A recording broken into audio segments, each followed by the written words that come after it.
From MTN News, this is Montana This Morning. The City of Bozeman is encouraging stakeholders to participate in the search for the city's next chief of police. I'm Gabby Crevitt, and I'll have that story coming up. Plus, the latest on what's new at the Department of Corrections. Well, hi, I'm Holly Brantley. You're watching Montana This Morning. I'm here with Chet Lehman. Matt Elwell has the morning off today. And Chet, you are keeping an eye on the forecast for us. I am. It's not too bad out there for the most part. We're talking cooler conditions because of clear skies. Lots of sunshine, though, for the next couple of days. So we'll take it. Want to enjoy that. We do have some dense fog out there for parts of the state if you're driving around. You can see that gray shaded area. That's till around 11 o'clock this morning. Could be really dense in some places. So if you're doing some driving, do be careful out there. Temperatures right now in the single digits for the most part. Single digits below zero in Butte. A little bit warmer out towards Livingston. And that's going to kind of be our trend for today. Sunshine and temperatures a little below average. As far as the rest of the week, that detailed forecast from the patio, Holly, in about 10 minutes. Awesome. Well, Gallatin County Sheriff's Search and Rescue responded to an overturned boat on the East Gallatin River yesterday. A couple was recreating near Nixon Bridge when their boat overturned. Search and Rescue says the terrain was too steep for the couple to hike out themselves, so they called for help. One person was reported to have minor injuries, and both were very cold from being exposed to water. Three Forks Fire and Gallatin County deputies also responded to the scene. Gallatin County's Sheriff's Search and Rescue would like to remind everyone to dress for the worst case scenario, even on those sunny 40-degree days. Well, the last time the city of Bozeman did a search for a chief of police was back in 2015. MTN's Gabby Crevitt shows us this time around there's a lot of community interest and explains how Bozeman residents are getting involved. The Bozeman Task Force to Advance the Status and Safety of All Women and Girls has a vision of community safety. And they say Bozeman's next chief of police has a big role in helping make Bozeman a more equitable and inclusive place for everyone. The co-founders of the task force say that means building trust-based relationships across the entire community, working to build violence prevention policies, and addressing some of the more abstract issues surrounding public safety in Bozeman. There's so much that is not really seen or understood. And I think it's easy to say in words or in policies as if we are addressing those things, when fundamentally, I don't think we really get to the heart of it. Bertelson explains one issue. When you have a situation where your safety might be involved, how comfortable do you feel even contacting the police? For women of color, that's not our go-to. The city of Bozeman says they're listening to these groups that have been active and engaged in the search. This is an important position. The police department is an important department in our community, and in these trying times, people are taking an interest in it, and we are taking an interest in trying to listen carefully to what the community has to say. Organizations like the task force and individual residents have taken part in helping build a candidate profile and communicating directly with city officials about what expectations are for the police department's next leader. The person that's going to lead our roughly 75-person police department needs to reflect the values of the community. Now, the task force is just one group that's been very involved in the process and search for the next chief of police, but the city of Bozeman says there's lots of different groups and people that have been involved as well, and they'll continue to seek public involvement as the process continues. Reporting in Bozeman, Gabby Crevitt, MTN News. But with snow finally piling up in the mountains of southwest Montana, the Gallatin National Forest Avalanche Center is stressing safety and education. This past summer, the Avalanche Center has shifted to more free online offerings for avalanche classes amid COVID-19 safety concerns. While there are still opportunities for in-person education, the new classes allow for more people to get a chance to either learn or brush up on avalanche safety. We're always adding classes, and then you can just be at home and watch a little 1-hour avalanche awareness and get tuned up. We're also offering many courses with a field component where you can go out and you can get your lectures online and then go outside in the field and learn how to use your beacon, learn how to do a stability test, and we really recommend that.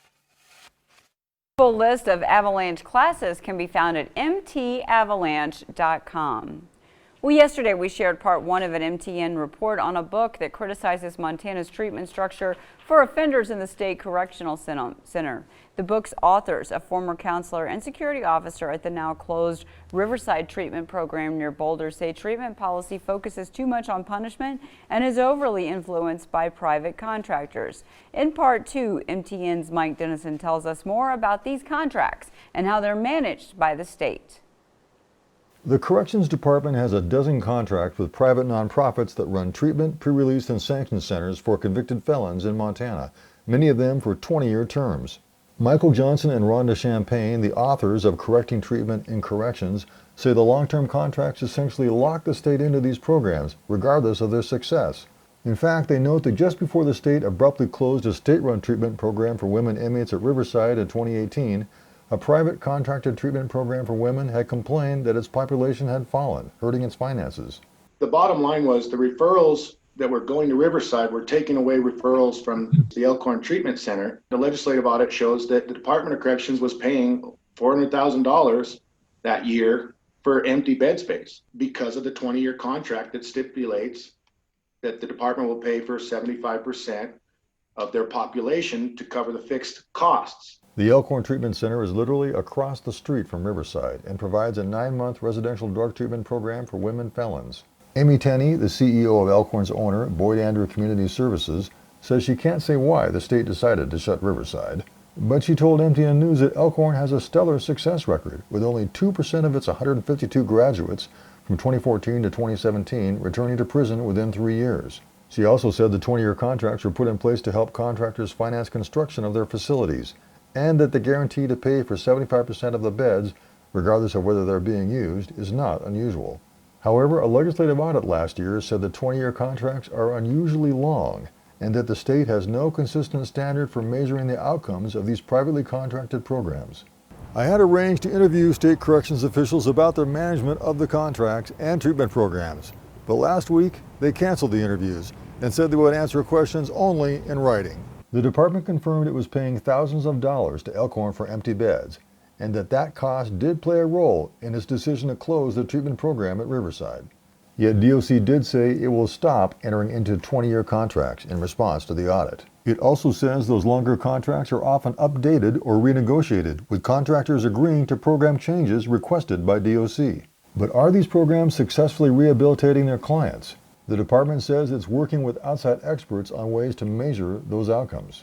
Some of the contracts already require the private programs to report how often their graduates return to prison, but the department said it hadn't specifically collected that information. Johnson and Champagne said their book is not a blanket criticism of the department, and that they believe many DOC employees and contractors want to help offenders successfully return to society. But they also believe too many correctional treatment programs in Montana focus too much on punishment, unlike Riverside, where they used to work. They want the hierarchy, I'm the one in charge and you're going to listen to what I say. And I understand that from a prison perspective, but we were running a treatment program. DOC says it's committed to reducing recidivism by prisoners leaving prison and treatment programs. But in a few weeks, the department will have new leadership as the new governor, Greg Gianforte, takes office. And Mr. Gianforte has said he thinks recidivism in Montana is definitely too high. Reporting from Helena, Mike Dennison, MTN News. And you can read Mike Dennison's full 2-part report on the book and the department's responses on our website. Well, coming up, more news to get to on Montana This Morning. Remember how virus cases surged after Thanksgiving travel. Well, coming up, learn why health experts say we're poised for the same thing to happen again. But first, here's a look at what's coming up at 7 on CBS This Morning. Good morning. Ahead on CBS This Morning, breaking news. President Trump has finally signed the latest coronavirus relief bill, ending the turmoil that he created, threatening a partial government shutdown. What this means for millions of Americans. Also, as Europe struggles with the pandemic, we have the latest on the plan for mass vaccinations in more than 27 countries. And in our School Matters series, we take a closer look at the role of historically black colleges and universities and the major funding challenges they face. We'll see you at 7.